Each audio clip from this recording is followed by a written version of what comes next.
আমার মনে আছে আপনাদের এখানে একটা জায়গার নাম আছে গাজীপুরা, কোন একটা জায়গা মনে নেই, কাছে একটা গাজীপুরা একটা জায়গা আছে, মন আমরা ভুলে গেছি, কুমিল্লা এবং এর মাঝখানে। তো আমি ওখানে গেছি, ওখানে ওয়াজ করার পরে আমি যখন বললাম রাসূলুল্লাহ সাল্লাল্লাহু আলাইহি সাল্লাম গায়েব জানেন না, রাসূলুল্লাহ সাল্লাল্লাহু আলাইহি সাল্লাম মারা গেছেন, আমি বের হইতে দেরি, আমার পিছনে দৌড়াইতে দেরি নেই লাঠি লইয়া। বিশ্বাস করেন, মানে তারা মারবে, আমার সোজা কথা এটা। এগুলি তো বিশ্বাস, নইলে কি মানুষ মারে? বুঝেন আপনি? তাহলে বিশ্বাস করেন, একটা জিনিস আপনাকে এটা মানতেই হবে যে বিশ্বাস জিনিসটা প্রত্যেকটি মানুষের অন্তরে আছে, প্রত্যেকটি মানুষের অন্তরে আছে। কিন্তু বিশ্বাসটা যদি শুদ্ধ না হয়, বিশ্বাস যদি শুদ্ধ না হয়, আপনি আর হিন্দুর মধ্যে কোনো পার্থক্য নাই, আপনি আর এই যে খ্রিস্টানদের মধ্যে কোনো পার্থক্য নাই। খ্রিস্টানরাও তিনজনের বড় মানে কিনা বলেন, তিনজনের বড় তৃতীয়বাদে বিশ্বাস করে। আপনি যদি বিশ্বাস করেন যে আব্দুল কাদের জিলানি, গাউসে সামদানি এবং গাউসুল আজম এবং তার হাতে ছেলে মেয়ে ছেলে হইয়া যায় এবং তিনি ফু দিলে ওই মরা মানুষ জীবিত হইয়া যায়, আপনি এটা নিয়ে বসে আছেন, আপনার বিশ্বাসটা শুদ্ধ কিনা অশুদ্ধ আপনিই বলেন, আমার কিছু বলার দরকার নেই। আপনি বিশ্বাস করেন একটা তাবিজ গলা দিয়া, আপনি মনে করছেন হুজুর থেকে তাবিজ আনার কারণে আপনার আর কোনো বিপদ আপদ হবে না, আপনি খুব খুশি হয়ে বসে রয়েছেন, আপনি নিজের ইমানটাকে নষ্ট করছেন। আপনার বিশ্বাসটা যে নষ্ট, এটা কেমনি আপনারা আমি বুঝাই, আপনারা বুঝাইতে গেলে বেশি দূর যাওয়া লাগবে না। বিশ্বাস করুন, আমাদের সমাজে এত বেশি পরিমাণে মানুষ এই শিরকে লিপ্ত আছে বলার বাইরে। আমাদের সমাজে বেশিরভাগ মানুষ মনে করে আল্লাহ রসুল গায়েব জানে, এমনকি তিনি এটা শুধু এটা নয়, আমার পিসাব আমার অন্তরের খবর জানে। নাউজুবিল্লাহ। অনেকে এটা মনে করে যে পিসাব খুশি হইলে আল্লাহ খুশি, পিসাবের সব কিছু দিয়ে যাচ্ছে বাজারে। আবার আমার ভাই রাগ করবে, উনি পীর দরবারের মানুষ, পিসাবের দরবারের মানুষ, যা কিছু বলার দরকার নেই।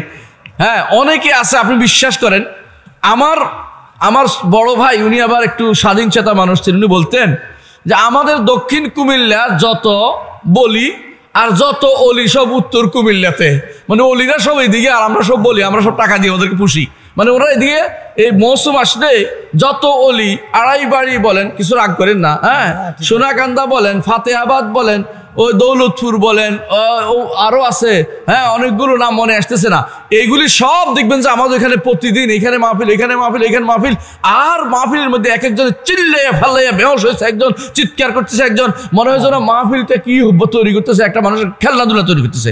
আল্লাহু আকবার, আস্তাগফিরুল্লাহ। আচ্ছা বলেন তো, মুহাম্মদ রাসূলুল্লাহ সাল্লাল্লাহু আলাইহি ওয়াসাল্লাম তিনি কি ওয়াজ করতেন না?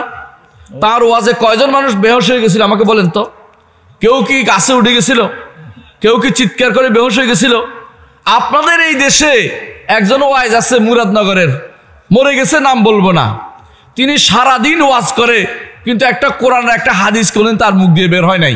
আপনি কি জানেন এই লোকটা কে? হ্যাঁ, বৈরবী, আপনারা চিনতে পারছেন। তিনি যে কি করে বিশ্বাস করেন, যত মিথ্যা বর্ণনা সবগুলি বর্ণনা করে গেছে, এগুলি আপনারা কিন্তু বিশ্বাস করে গেছেন, বিশ্বাস করছেন না? আপনারা বিশ্বাস করছেন মুহাম্মদ রাসূলুল্লাহ সাল্লাল্লাহু আলাইহি ওয়াসাল্লাম তার জন্ম স্বাভাবিকভাবে হয় নাই। আপনারা বিশ্বাস করছেন মুহাম্মদ সাল্লাল্লাহু আলাইহি ওয়াসাল্লাম নূরের তৈরি, বিশ্বাস করছেন না? এই এলাকার মানুষগুলি বিশ্বাস করে আছে। আপনাদের বাইরে প্রত্যেকের দাওয়াত হচ্ছে এটা, দয়া করে কেউ বের হবেন না, ঘর থেকে বের হবেন না, এই নিয়ত ছাড়া যে আমার দ্বারা আল্লাহ যেন আজকে একটা মানুষকে হেদায়েতের কাজ দেয়। আপনার পরিবারকে ঘুরবেন, পিছনে চলবেন, তাদেরকে বুঝাবেন আপনি যে এই কাজটা করতেছেন এটা কিসের ভিত্তিতে, আপনি যদি মরে যান কি আল্লাহ আপনাকে এমনি ছেড়ে দেবে? আল্লাহ কি আপনাকে এই জন্য সৃষ্টি করেছেন যে আপনি যা ইচ্ছে তাই ভেবে চলবেন? আফা হাসিবতুম আন্নামা খালাকনাকুম আবাসান ওয়া আন্নাকুম ইলাইনা লা তুরজাউন। তোমরা কি মনে করেছো তোমাদেরকে আমি বেহুদা সৃষ্টি করেছি? আমার কাছে ফিরে আসতে হবে না, যে আল্লাহর কাছে ফিরে আসতে হবে। ওই আল্লাহর তাওহীদ যদি না নিয়ে যেতে পারেন, এই তাওহীদের এই কনফারেন্সের দিকে তাওহীদ শিখে না গিয়ে আপনি যদি কোনো অন্য কিছু শিখেন, আপনার কোনো লাভ নাই। দুনিয়ার প্রথম কাজ হচ্ছে তাওহীদ। নবী রাসূলরা এই তাওহীদের এই আকীদাকে বাস্তবায়ন করার জন্য সবাই এসেছেন, অন্য কোনো আকীদা বাস্তবায়নের জন্য আসেন নাই, অন্য কোনো রাষ্ট্র বাস্তবায়নের জন্য আসেন নাই। প্রত্যেকটি নবী যে কাজটার জন্য এসেছে এটা তাওহীদের ফসল হিসাবে রাষ্ট্র প্রতিষ্ঠা হবে। কিন্তু তাওহীদ যদি না থাকে ওই রাষ্ট্র কোনোদিন কোনো কাজে আসবে না। কিছুদিন আগে তো আপনারা এক একজন বড় বড় ইয়া হয়ে গেছিলেন, কি আমার দ্বারা উপকার হবে, অমুকের দ্বারা উপকার হবে, বহু খুশি।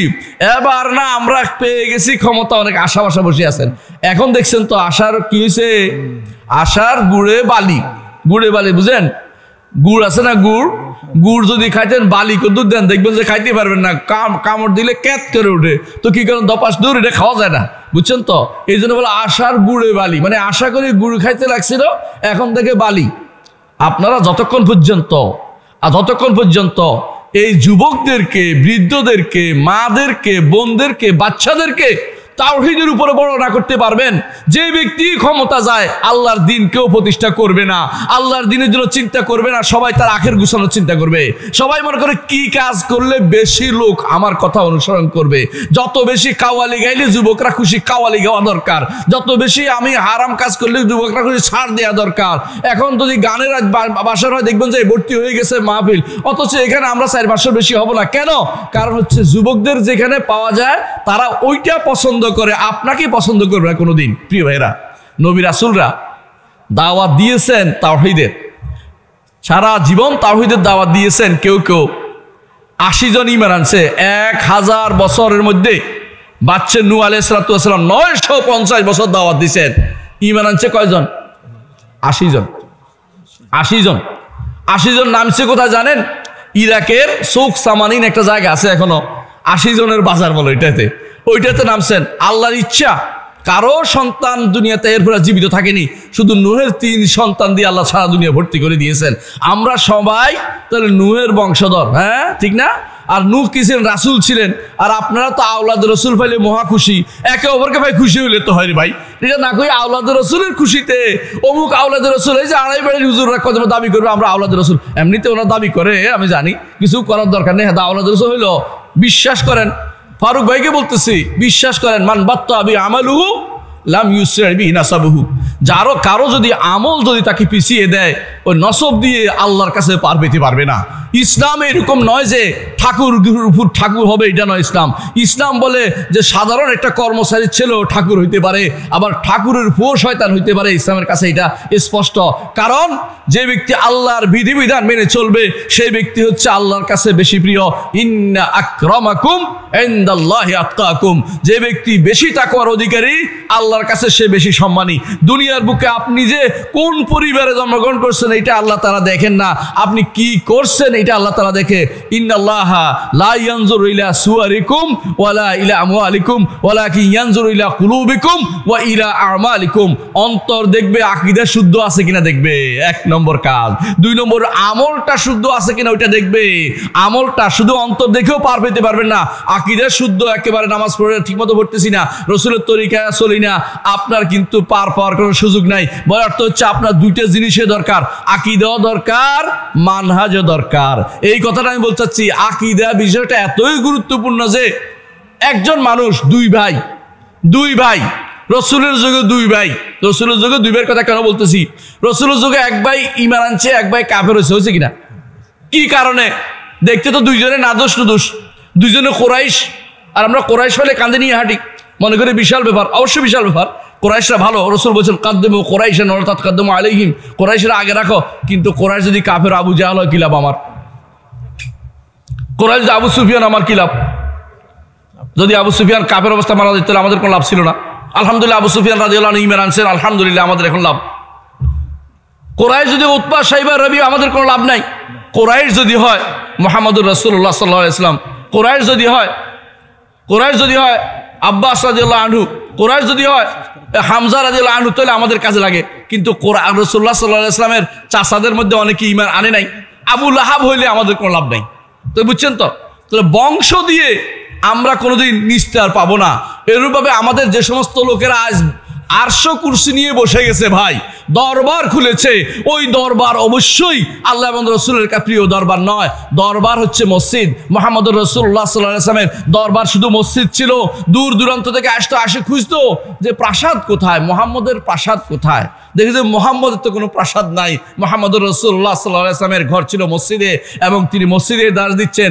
এইরকম যতক্ষণ পর্যন্ত না হইতে পারবে ততক্ষণ পর্যন্ত অহংকার থেকে মুক্ত হইতে পারে না। আজ তথাকথিত পীরেরা, তথাকথিত এই আপনার এই ব্রাহ্মণবাড়িয়ার পীরেরা, এই কুমিল্লার পীরেরা, এদের যে আশান শওকত দেখাচ্ছে, বিশাল বিশাল কাজ করে যাচ্ছে, ওগুলি কি ঈমানিয়াতের পরিচয়? কখনো না। মুহাম্মদুর রাসূলুল্লাহ সাল্লাল্লাহু আলাইহি ওয়াসাল্লাম বলেছেন, আল কিবরু বাতরুল হককে ওয়া গামতুন নাস, অহংকার হচ্ছে মানুষকে বাতর হককে ঠেলে দেয়া, হক নিব না, আর গামতুন নাস মানুষকে অবজ্ঞা করা, এই তুচ্ছ করা, এটা এই পীর সাহেবদের মধ্যে বেশি আছে। আপনি দেখবেন হক নিবে না কেন? পীর সাহেবরা আজকে বলুক যে আসলে দরবার বলতে কোনো কিছু নাই, দেখবেন যে পীর সাহেবগিরি নাই, পীর সাহেবের ছেলে তো এই মানতে রাজি নাই। কি বাবা আপনি এই বড় বিনা পুঁজির ব্যবসা করে গেছেন আর আমার জন্য ব্যবসাটা বন্ধ করে যাচ্ছেন, কোন ধরনের কথা? আপনি অন্তত কিছু বলে যান যে আছে, তবে কম আর কি, একটু এটাও বলে যান, অন্তত আছে এটা বলে যান।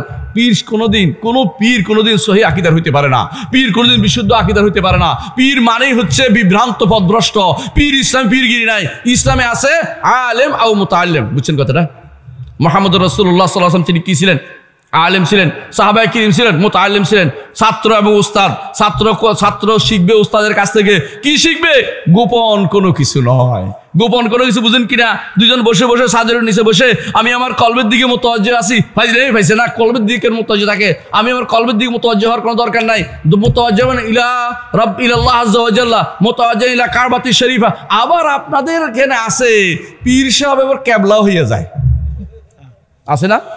অনেকে বলবেন যে না আমাদের এখানে পীর সাহেব কেবলা হয় না। তাহলে কইতেই পারেন পীর সাহেব কেমনে কেবলা হয়? তাহলে আল্লাহর কেবলা কই গেছে? তাহলে কেবলা ওইটা দুইটা হয়ে গেল না? এখন তো কেবলা তো অনেকগুলো, পীর যত অতগুলি কেবলা। পীর সাহেব হুজুর কেবলা মানে ভালো করে কেবলা লিখতেছে। এই কেবলা অর্থ কি দাঁত কেলিয়ে থাকে? কেবল দাঁত কেলিয়ে থাকে নাকি? কি জন্য কেবলা লিখতেছেন ওনাকে? কিসের ভিত্তিতে উনি কেবলা? পীর সাহেবের জুটা খাওয়ার জন্য বসে থাকেন। পীর সাহেবের কিসের জুটা খাইতে? মুহাম্মদ রাসূলুল্লাহ সাল্লাল্লাহু আলাইহি ওয়াসাল্লামের উপর কিয়াস করতেছেন? কিসের ভিত্তিতে কার কিয়াস আপনি করতেছেন? মুহাম্মদ রাসূলুল্লাহ সাল্লাল্লাহু আলাইহি ওয়াসাল্লামের উপর কিয়াস করা কোনোদিন জায়েজ না। আপনি জানেন? আপনি ভালো করে বুঝেন, মুহাম্মদ রাসূলুল্লাহ সাল্লাল্লাহু আলাইহি ওয়াসাল্লামকে আল্লাহ তাআলা বলছেন মুবারক, আর আপনার হুজুরে মুবারক বলছে কেডা? বরকত কি উপসে পড়ে? হুজুরকে শুয়ে দিলে বরকত, হুজুরে খাইয়ে দিলে বরকত, এরপর হুজুরে যে কি আকাম কুকাম করবে সব বরকত হয়ে যাবে। আপনাদের সমাজের মধ্যে এগুলি প্রচলিত আছে। এই জিনিসগুলি আপনারা যে বুঝতেছেন এগুলি আকীদার নষ্ট, আর কিছুই না। আকীদার কারণে ঈমানদার কাফের হয়। প্রিয় ভাইরা, জান্নাতে যাওয়ার জন্য আকীদা বিশুদ্ধ হওয়া দরকার। জান্নাতে যাওয়ার জন্য আকীদা বিশুদ্ধ হওয়া দরকার। মুহাম্মদুর রাসূলুল্লাহ সাল্লাল্লাহু আলাইহি ওয়াসাল্লাম 23টি বছর, আমি 13 বছর আর বলবো না, 23 বছর বলবো, 23টি বছর নবুয়তের জিন্দেগিতে যে জিনিসটিকে সবচেয়ে বেশি প্রায়োরিটি দিয়ে কাজ করেছেন সেটা কি? লা ইলাহা ইল্লাল্লাহ। এই জন্য তিনি যে সময় তিনি দুনিয়া থেকে চলে যাবেন তার পূর্ব মুহূর্তে তিনি মুআয ইবনে জাবাল রাদিয়াল্লাহু আনহুকে ইয়েমেনে পাঠাচ্ছিলেন।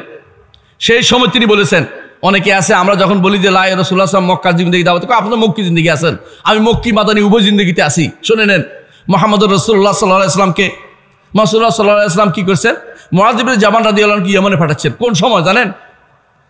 এমন এক সময় যিনি আগায় দিচ্ছেন আর বলতেছেন, মুআয হয়তো তুমি দ্বিতীয়বার আমাকে আমার সাক্ষাৎ আর পাবে না। ঠিক মুআয রাদিয়াল্লাহু ওখানে গেছেন, রাসূলুল্লাহ সাল্লাল্লাহু আলাইহি ওয়াসাল্লাম এদিকে দুনিয়া থেকে চলে গেছেন, আর ফিরে তাকে পান নাই। ওই সময় তাকে ওসিয়ত করেছেন কি জানেন? আউয়ালু মা তাদরু ইলাইহি শাহাদাতু আল্লা ইলাহা ইল্লাল্লাহ। প্রথম যে জিনিসের দাওয়াত দিবে সেটা হচ্ছে লা ইলাহা ইল্লাল্লাহ বাস্তবায়ন। আমার পীরেরা লা ইলাহা ইল্লাল্লাহ পড়ে। কিরকম পড়ে? লা ইলাহা ইল্লাল্লাহ, লা ইলাহা ইল্লাল্লাহ, এই দুটো ভালো আচ্ছা পড়ে, সবাই মিলে পড়ে এক বেদাত। আবার কি পড়ে?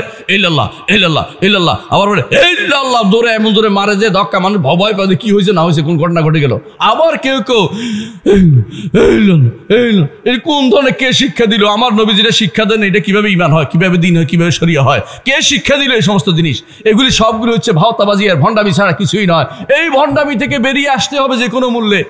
আপনার সমাজকে বের করার জন্য প্রত্যেক যুবক শ্রেণীকে আমি পছন্দ করি, এরা সবাই কাজ করতে পারবে। তারা বুঝবে যে হুজুরে ভণ্ডামি করতেছে, হুজুরে ওই যে বোতল নিক্ষেপের মতো না, বুঝেন কিনা? এক হিসাবে খাইতে বসা অজু করতে যাইয়া বোতল মারছে দূরে, কি জন্য রে? মক্কা শরীফে কুত্তা ঢুকতেছিল, কুত্তা আসেনি আর সামনে কন নাই, মারে ফেলছে বহুত আগে, উনি কুত্তা দূরেছে, বদনাম আসছে, বুঝছেন তো?